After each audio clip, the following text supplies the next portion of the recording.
Salutare, dragi prieteni! Dacă toată vara v-am arătat cum am avut grijă de roșii și cum le-am crescut până am ajuns să culegem aceste gogonele, de data asta vrem să vă arătăm cum facem murăturile pentru iarnă asortate. Adică avem gogonele, aici avem mărar, cimbru, avem niște gutui, avem niște frunze de țelină, hrean, morcovi, avem castraveți, avem o sflecă roșie, ardei, varză, conopidă, ceapă și usturoi. Și mai avem piper,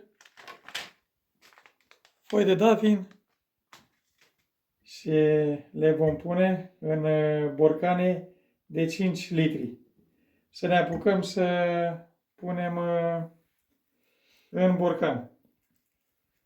Pe fundul borcanului vom pune mărar.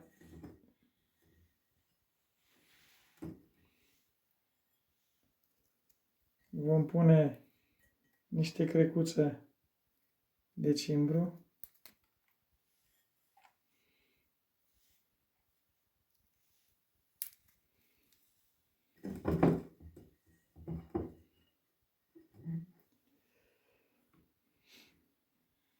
Vom pune și o gutuie.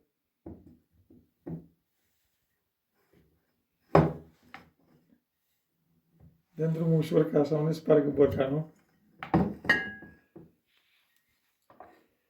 Vom pune niște ceapă.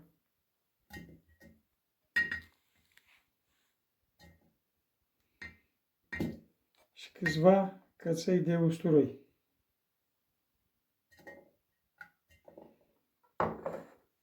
Niște hrean.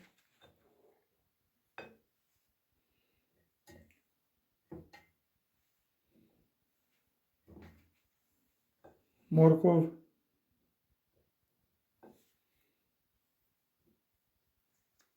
Din toate câte ceva. Băgăm castraveți.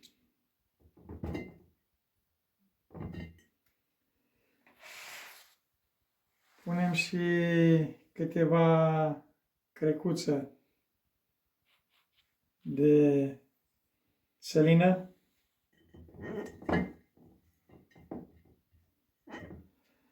Și gogonele, înainte de a băga în borcan, le înțăpăm cel puțin de 3 ori cu furculița. Pentru a intra bine saramuranele.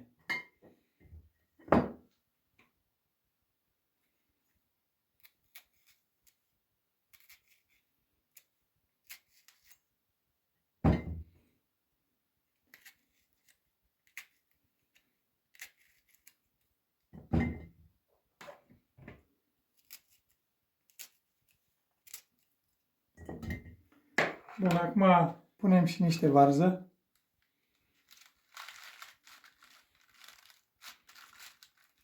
Cam mare, mai tem o dată cuțetul.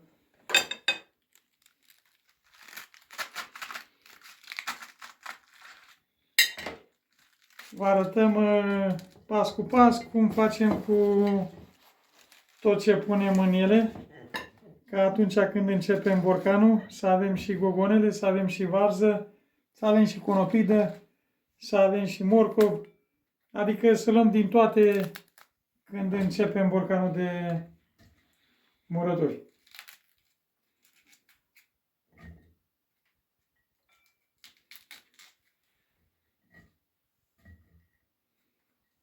Și acum o luăm iarăși din nou cu morcov, cu rean și cu toate.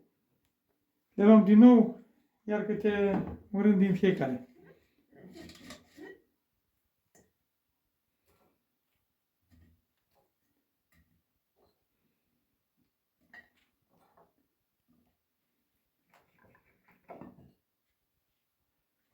Avem și ardeiul.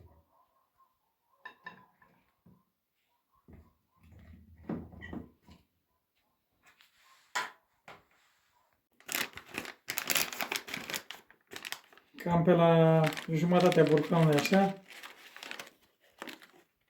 Punem și folie dafin.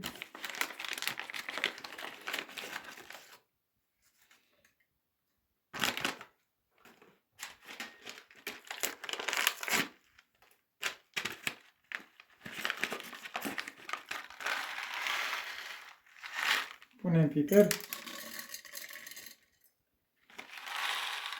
Pentru că piperul se duce până la fundul borcanului, că nu se așezare chiar așa de bine, că e borcanul mic. Punem și sfeclă, câteva feliuțe. Noi din ce avem aici pe masă mai facem și în alt borcan. Sau în altele, că nu facem numai un borcan, că îți mai rămân multe. Mai băgăm gogonele.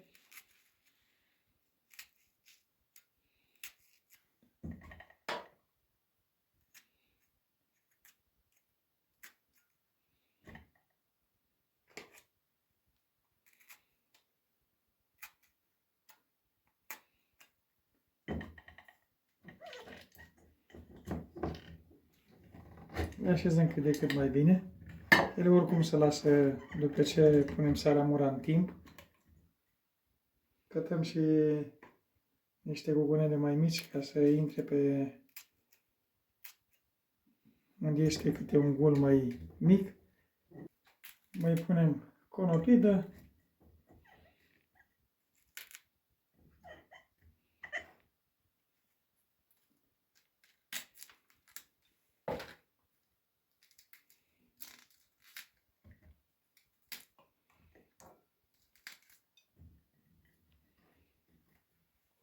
Mai punem niște ceapă,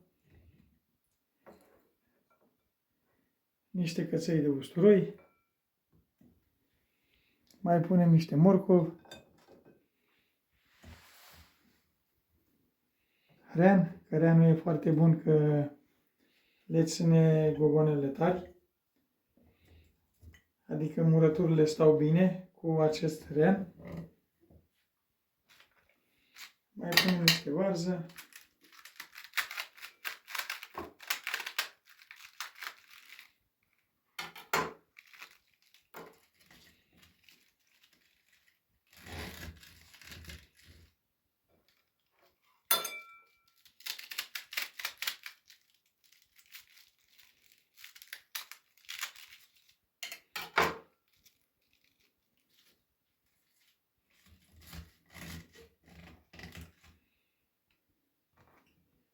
Mai punem și castraveți.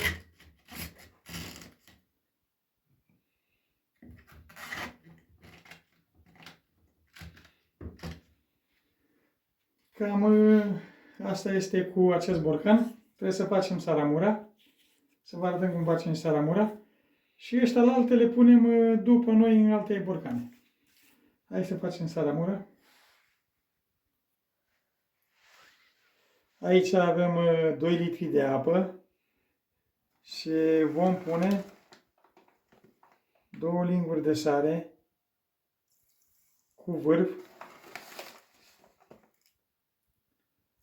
Apa este apă rece. Sarea este o sare neiodată. Pentru murături, pentru varză, așa ceva folosim. Vom mesteca bine să topească bine sarea. La acest borcan de 5 litri mi-ajung 2 litri de apă, poate ne și rămân din ea. Dar vom face pentru următoarele borcane și vom pune în continuare.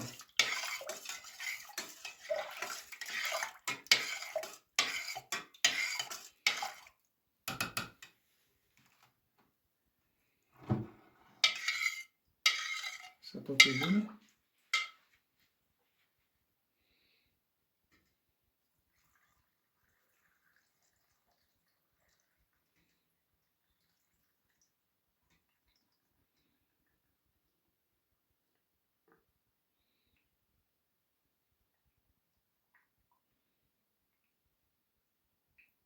Exact ce vă spuneam, chiar 2 litri de apă. Le vom pune capac, îl strângem bine și de aici le vom duce drept în cămară. Cam asta este, dragi prieteni, cu murăturile noastre asortate. Vă mulțumim frumos că ne vizualizați.